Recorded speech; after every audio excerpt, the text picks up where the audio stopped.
Yo le estaba dando una repasada a estas lecturas que han sido tan criticadas por un sector de la población, realmente criticadas con dureza,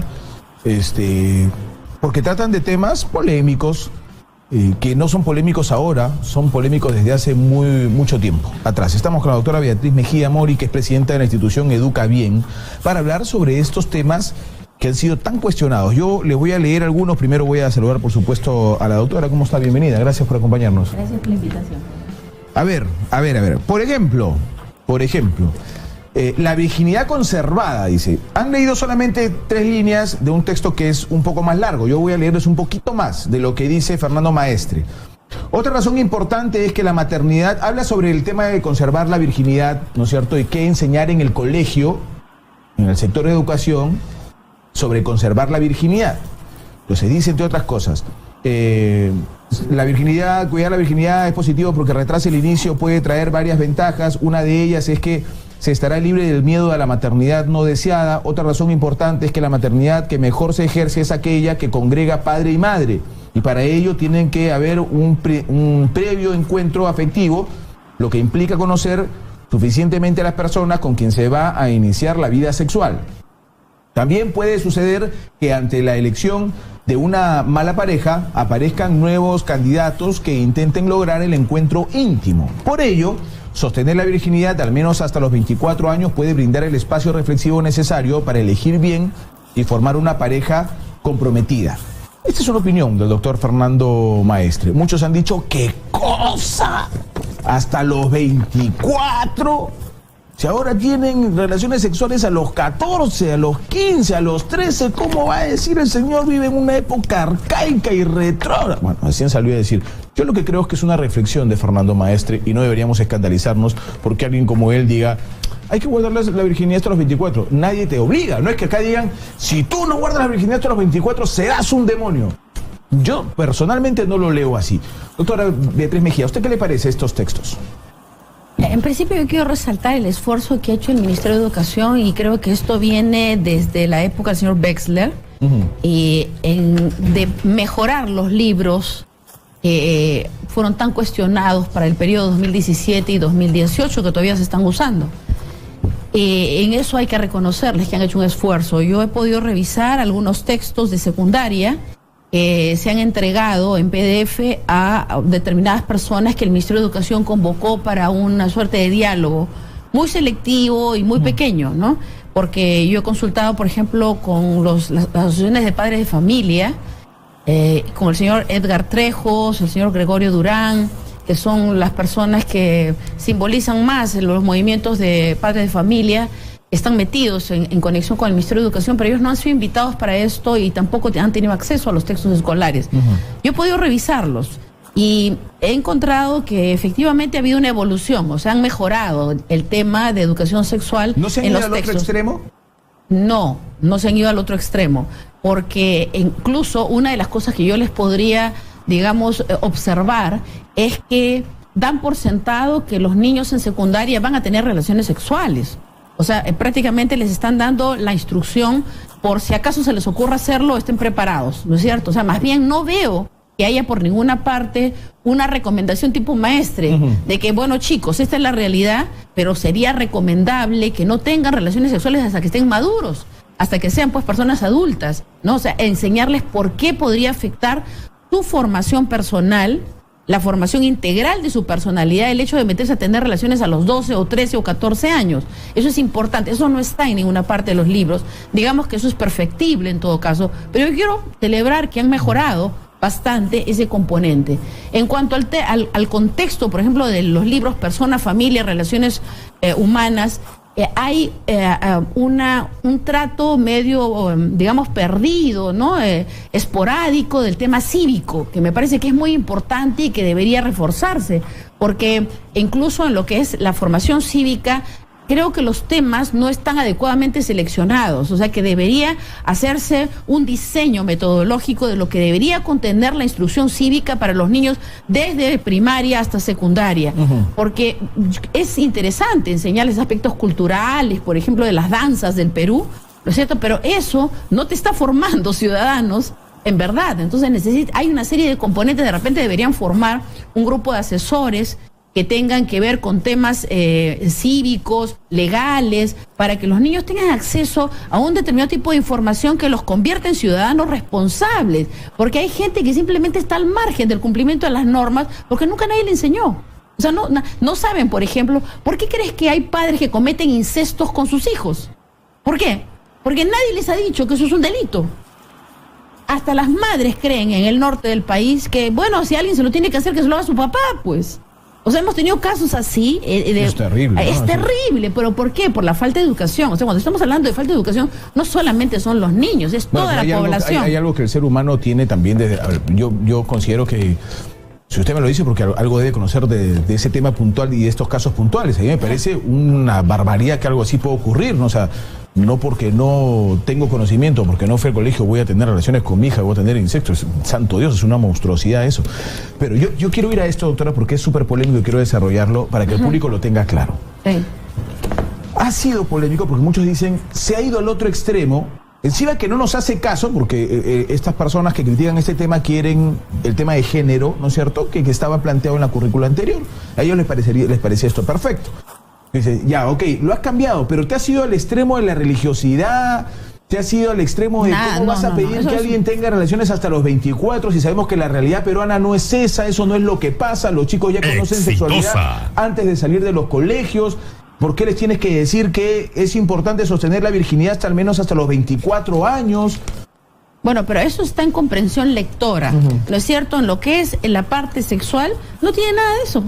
O sea, al contrario, si yo leo esto, veo que hay una instrucción para que los chicos, si se les ocurre tener relaciones sexuales a los tercero y secundaria, ¿qué edad tienen? 13 años, 13, 14 años, o algunos 12, ¿no? Y entonces leen esto, tienen una pauta de cómo hacerlo sin meterse en problemas, pero no les están diciendo en ninguna parte que no lo hagan. Yo sí les diría que lo recomendable sería que esperen a ser adultos para que tengan la madurez necesaria para contraer el compromiso de lo que es, por ejemplo, el matrimonio y fundar una familia, que son derechos fundamentales de la persona humana, y que el tema pues, de tener relaciones sexuales no es un juego, que aprenda que tiene efectos, por ejemplo, que puedas salir embarazada, engendrar hijos, y que eso implique de todas maneras un retardo en el proyecto de vida de cada niño o niña. Entonces, esto es bien importante, porque no está eso, por ejemplo, pero por lo visto estos textos están como temas de análisis y discusión, porque me imagino que muchos chicos van a leer y se van a matar de risa. Exacto. O sea, que vamos a esperar hasta los 24 y no se pase, pues, profe, ¿no?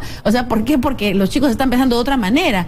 Pero yo lo que pienso es que eso está dirigido a hacerlos reflexionar y que sea motivo de debate, porque con este tipo de lectura se va a abrir un debate en el aula y es propicio para hablar del tema. Entonces el profesor les puede decir, miren, sería deseable que no digamos 24 años, pero que espere tener la madurez. Hay gente que madura, a los 20 años es muy madura, hay unos que a los 30 son unos bebés, están en incapacidades de formar un matrimonio y de tener hijos, pero depende de la madurez de cada persona, es que sería recomendable que esperen a tener una cosa tan importante y hermosa como es tener una relación sexual en el marco de un compromiso personal con la persona que se ama. Entonces, esto es bien importante que los niños aprendan, que no crean que el sexo es lo que ven en la televisión, en las películas, que es una práctica deportiva. El sexo no es una práctica deportiva. Hay un tema también que ha llamado mucho la atención y habla de la castidad, ¿no es cierto? Tiene que ver con este tema sexual.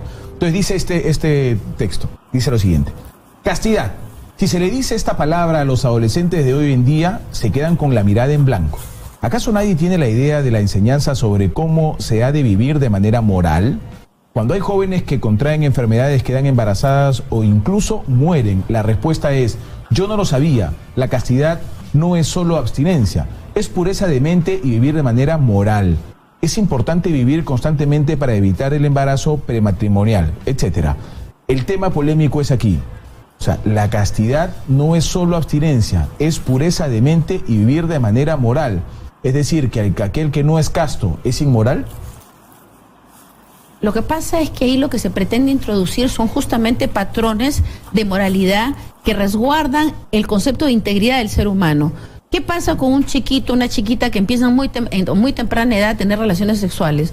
Son relaciones circunstanciales, esporádicas, se pelean con el enamorado a los 3 meses y después ¿qué tiene? Otro, ¿no? U otra. Y así, al final cuando llegan, si es que llegan al matrimonio, han tenido 30 o 20 parejas, lo cual no le hace bien a ningún ser humano. Hablaríamos de promiscuidad, ¿no es cierto? O sea, hablaríamos ya no de castidad, hablaríamos de alguien que tiene relaciones sexuales constantemente con uno y otra. No estamos hablando de alguien que se acuesta con diferentes personas al mismo tiempo. No, lo que te estoy hablando es que a esa edad empiezan a tener relaciones sexuales. Uno, que están en riesgo porque están en formación moral, psíquica, física. Entonces los niños no tendrían por qué meterse en tener relaciones sexuales a esa edad. Pero supongamos que lo hacen, ¿no es cierto? Tus relaciones son volátiles. Tienen 2, 3 meses los enamoramientos, entonces ahí terminan con ese, se meten con otro. Si tú empiezas a pensar en un niño o niña de 11 años... Cuando tenga pues 30, ¿cuántas parejas tuvo? A ver, échale un cálculo así aproximado, una media proporcional. ¿Cuántas parejas tuvo? Pero digamos, no 11 años, cuando hablamos de adolescentes estamos hablando de chicos que pueden bordear los 16 o 17 años, ¿no es cierto? En una realidad como la nuestra, a ver, yo tengo hijos varones. A mí no me gusta, pero ese es mi parecer, yo no tengo que esperar que todos compartan. A mí no me gustaría que mi hijo a los 15, 16 ya empiece a tener relaciones sexuales porque creo que no es una persona, ha tomado una madurez. Pero no le hace bien. Ok, pero ese es mi caso. Yo no tengo que decirle a los demás chicos, si tú a los 16 tuviste sexo, no eres moral. Que ese es el problema que yo creo que se le encuentra a este texto, porque lo que estoy diciendo acá es, la castidad no es solo abstinencia, es pureza de mente y vivir de manera moral. O sea, si a los 17 no eres casto, eres un inmoral y tienes la mente ¿qué? Pervertida, no tienes pureza de mente. No. Es que acá meter el concepto de moralidad es meter el concepto de integridad moral. Y eso es muy importante porque justamente cuando yo veía las noticias, ¿no? Chicos de escuela, o policía interviene local o de discoteca, un canchón con una fiesta, ¿no es cierto? Fiesta semáforo, ¿no? 40, 50 chicos borrachos, drogados y acostándose todos con todos sin importar de qué sexo eran. Entonces yo decía, ¿qué les están enseñando en la escuela? Que estos niños no tienen el menor concepto de integridad personal y de dignidad, porque la dignidad es el reflejo de la integridad. Cuando tú cuidas tu integridad, y eso es un concepto moral, el conservar la integridad es un concepto moral. O sea, cuando tú te acuestas con alguien porque por deporte, como dicen los chicos, ¿no? Porque por placer, como lo suelen hacer a esta edad, entonces, y también a cualquier edad, si es que no lo hace seriamente, pero lo que esto va a hacer es, y la gente no lo sabe, es ir en desmedro de la integridad del ser humano. Tenga la edad que tenga. Esas son cosas que yo me imagino el profesor debe estar en la capacidad de explicar. Así es. Porque una cosa es pensar que una joven, que también hay casos, doctor, hay que reconocerlo, hay una joven o un joven a los 16, 17 años cree que el amor es el amor eterno, ese es su amor eterno, y con ese se va a casar y se va a volver viejito. Eso ocurre en muchos casos, ¿no es cierto? Sí. Entonces, se atreven a tener relaciones sexuales. No quiere decir que va a tener una vida promiscua y llegará a los 20 o 30 habiéndose acostado con 56, pero sí que cometió ese tema y tal vez eso le ayude a reflexionar y más adelante sabrá cómo actúa, pero no podemos decirle a ese muchacho, a ese joven, que es una persona inmoral. No, es que no le dices que eres inmoral, sino le dices que él puede guardar su integridad moral, que es otra cosa. Hay una gran diferencia. Mira, hay gente que ha trabajado en escuelas hace muchos años, mucho antes de que aparezca todo este debate. Te estoy hablando hace 25 años, había gente, equipos que entraban a las escuelas y les trataban estos temas con los chicos. Entonces la mayoría de los chicos ya se habían acostado con el enamorado, o sea, ya habían tenido 3, 4 enamorados en secundaria y con los cuales se habían acostado. Pero se venía y se les enseñaba el concepto de integridad moral y cómo es que ellos podían recuperar su integridad. ¿Y sabes qué cosa? Todos, invariablemente, querían hacer eso. Y lloraban. Algunos lloraban. ¿Por qué razón? Pues decían, nunca nadie nos ha enseñado esto. Mira. O lloraban porque tal vez los hacían sentir mal. No, lloraban porque se daban cuenta que sí se habían hecho daño por tener relación sexual con uno y otra persona. Y se alegraban de ver que había una solución. O sea, se puede recuperar la integridad. Y de eso se trata. Mira, que qué importante. Cuando otro equipo de gente que trabajaba con niños de la calle empezó a enseñarles a los niños, estos los que le llaman los pirañitas, que por ejemplo cuando le roban la cartera a una señora, la señora se queda nerviosa, enferma, ¿no? Sufre y que es malo, pues no es malo. Entonces los chicos cuando empezaron a escuchar que era malo robar, un niñito dijo, yo no sabía que era malo robar. Y cuando me contaron esto a mí, yo me quedé impresionada, y es cierto, a estas pobres criaturas nadie les ha dicho lo bueno y lo malo. De lo que se trata es enseñarles lo bueno y lo malo para que ellos escojan su diseño de vida. Entonces, si los niños no son enseñados en perfiles morales de lo que él debe ser de las cosas, ¿cómo van a poder elegir? Entonces, en este caso, y yo por eso reitero otra vez, el Ministerio de Educación en este caso ha hecho un gran esfuerzo por perfeccionar sus contenidos en lo que es educación sexual. Bueno, una pregunta más en relación a este tema. Ojo, sí. A ver, para mí esto es un poco difícil porque yo sí estoy de acuerdo con muchas de las cosas que dice acá, pero yo no porque yo esté de acuerdo, tengo que hacer que todo el mundo esté de acuerdo. Exacto. Entonces, cuando vino el tema del género y todo esto, y se quería enseñar al niño que podía ser niña y a la niña que podía ser niño, yo me mostré en desacuerdo. Yo no estoy de acuerdo con eso. Es que eso es una barbaridad, eso es abuso infantil. Entonces dijimos, estos temas deberían ser tocados en el seno del hogar hasta que estos chicos lleguen a secundaria y tal vez en secundaria se les pueda enseñar de otra manera algunos temas específicos. ¿Por qué? ¿Esto para qué edades va? ¿Por qué bueno, los chicos? Está en toda la secundaria. Por ejemplo, yo he estado revisando el texto de tercero y secundaria y les explican las cosas tal y como son. E incluso vuelven a repetir las partes que son erógenas, que producen placer y qué sé yo, bueno, pero el tema es que no están manipulando la conciencia del niño para que haga ninguna cosa extraña. Como por ejemplo en el libro actual del Minedu, primero y secundaria, los mandan a mirarse los genitales con un espejo. ¿Qué clase práctica es esa? O sea, es realmente un contrasentido de lo que puede ser la metodología de enseñanza de educación sexual a un niño. Entonces, ahora se ha mejorado esto, pero no es que se han vuelto cucufatos, porque la cosa está planteada no para que los niños no tengan relaciones sexuales, por si acaso, porque este material no dice en ninguna parte que deberían esperar a ser adultos.